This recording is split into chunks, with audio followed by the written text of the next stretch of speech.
The next two things I'm going to look at are training tools, little training assist devices. When I was down there, and I forget the name of the booth, I want to say Fine Work, but it might have been a different name. But anyway, I saw this SCAT system, S-C-A-T-T, to shooter training. And what this does, a shooter training system, what this does is it attaches to your gun, and it looks downrange at your target. The SCAT is a camera. It's a high quality camera, and it looks at your target, and it will give you an image on your iPad of a target, digital image, and it shows you exactly where your gun's pointed. Okay, and it just tracks you. That's all it does, is it just tracks your movements. And if you think about this for pistol, it's really important when you're holding that pistol to see, you know, hey, all right, I'm pulling the trigger, and it'll show you exactly when that trigger pops. It's this little, I think on this one it's a circle or something. And so it'll track you around, and you can see right where the shot goes off. And I tried it at the show, and I pull to the right. And like that, it was obvious. I mean, it just showed it plain as day. There was no hiding it. I'm not a very good pistol shooter.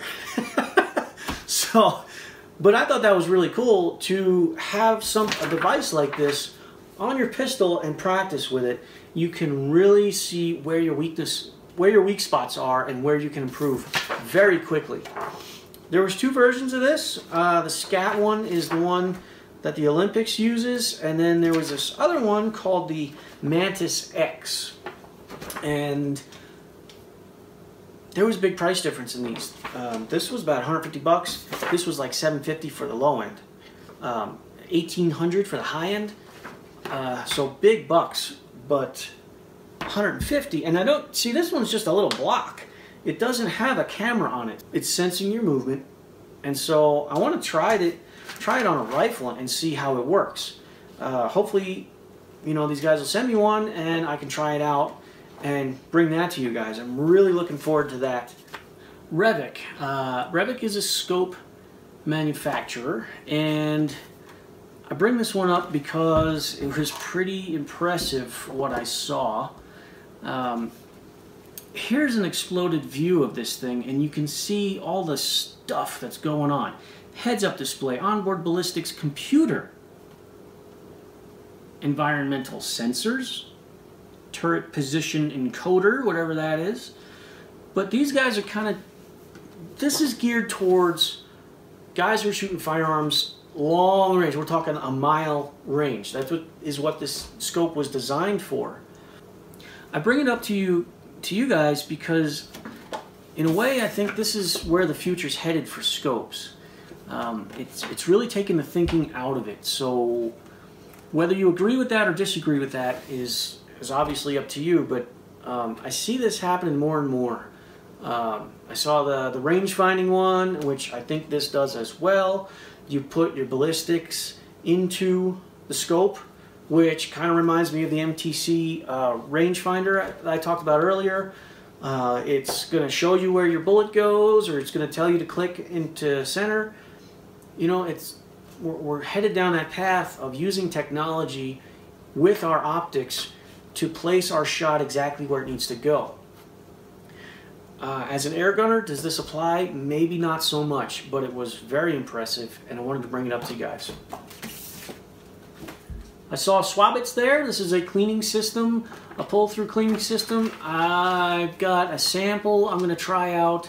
I don't know how well these are going to work for air guns just because of the way that they work. But the concept here is two systems. One has these little breakaway tips, and you screw them onto the end of your rod and you go and clean.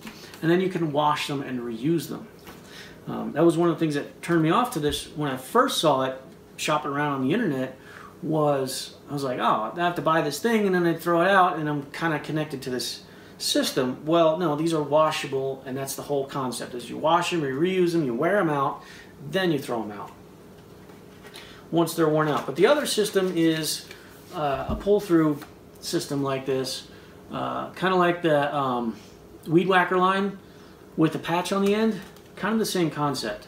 So I want to try that on one of my guns and just see how it works. Give you guys a report on it. So Diana was there too. Diana came out with a bullpup this year. It's the Skyhawk laminate walnut. Looks like a synthetic stock as well, and maybe even a poplar stock. It might be 4 different stock options, but looks like Diana's getting into the PCP bullpup market with that. It was pretty nice looking, pretty comfortable. So I'm looking to see some reports on that when people start getting those. Diana also has the Outlaw, which at first I thought was just an upgraded Storm Rider, but you know, and looking at it more, it's got a bigger air tube, it's got a full shrouded barrel, looks like a different magazine, it's a side lever, so I don't think it's a Storm Rider at all. Looks like it's a new breech on there as well, so the Outlaw is looking pretty cool. Adjustable trigger, fully shrouded. So another one to keep an eye on. We saw Air Force there. I had an Air Force coming up through PCPs, so I kind of know about Air Force, and most of you have probably already heard the news that RAW, R-A-W, and Air Force have joined forces. So that's big news in the industry. Looks probably like if you go to a place to buy Air Force, maybe they're going to have RAW rifles there as well. Hawk was there. They had their whole lineup. They've got 2 things that really caught my eye. One was the first focal plane scopes. I got to look through some of those. Really impressive. I like what I'm seeing, and I'm a Hawk fan anyway, so I'm a little biased, but I was liking the first focal. And you know, it's something I've been waiting for Hawk to do for a long time, like get the first focal plane out there. So I was excited about that. And then I also saw what was really impressive was this crossbow scope.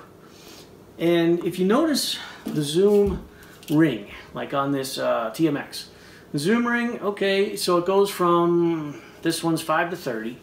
On that one, I don't know what it was lower numbers. But notice how it has much higher numbers on the bottom, like 300, 325, 350, stuff like that.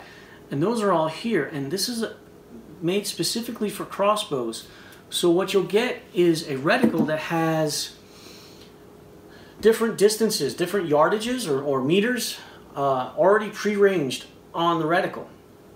So what you have to do is you chronograph your crossbow, or in my case the Verminator Extreme, and then all you do is dial your zoom knob to however many feet per second you were shooting at, the crossbow bolts.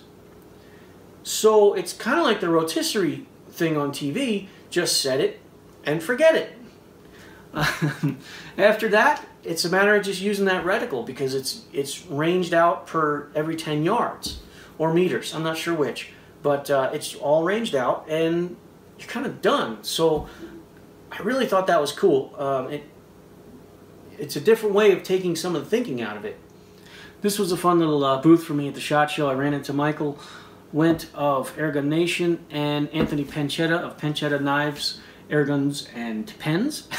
Mr. Panchetta has an Avanix in his hand, and it's got a carbon fiber tube on the bottom, which is something I think is relatively new in the industry. So it's got to make that rifle pretty light. I don't remember I held a lot of rifles. We stood there and talked about that one for a little while, and it's pretty interesting. Beamen, I stopped by their booth.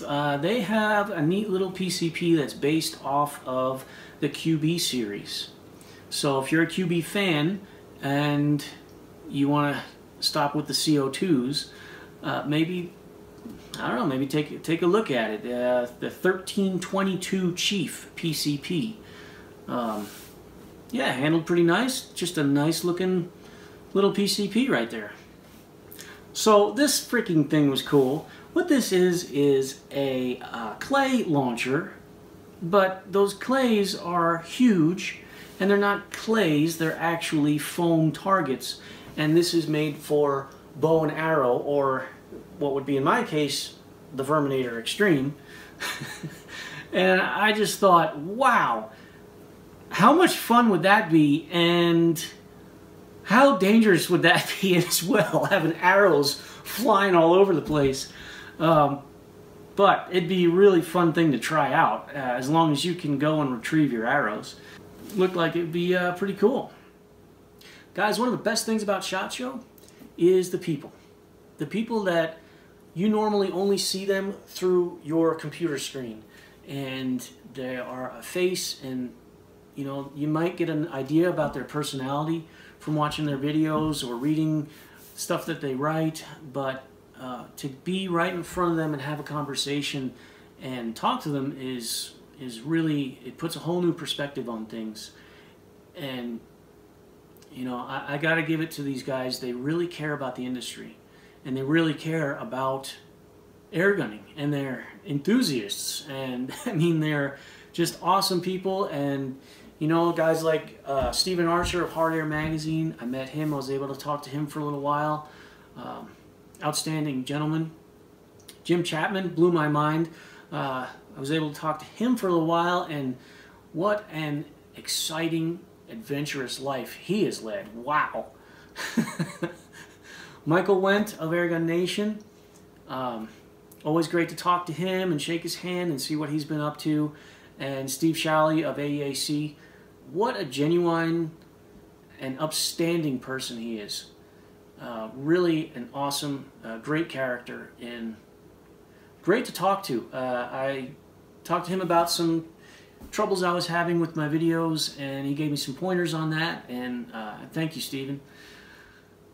So guys, that's pretty much all I've got. If I think of anything else for SHOT Show, you'll probably see it either up on a blog or over on the forum. And but that's pretty much going to wrap up my SHOT Show coverage. I know it was light, but consider I'm a first-timer out there, and my mind was just blown. So you'll have to forgive me a little bit. Guys, thanks for watching. I know the video is a little bit long, but every once in a while I'm going to put out these long ones. I'm excited for what the future holds, and if you want to support my channel, I've got a link down below. As always, happy shooting, and thanks for watching.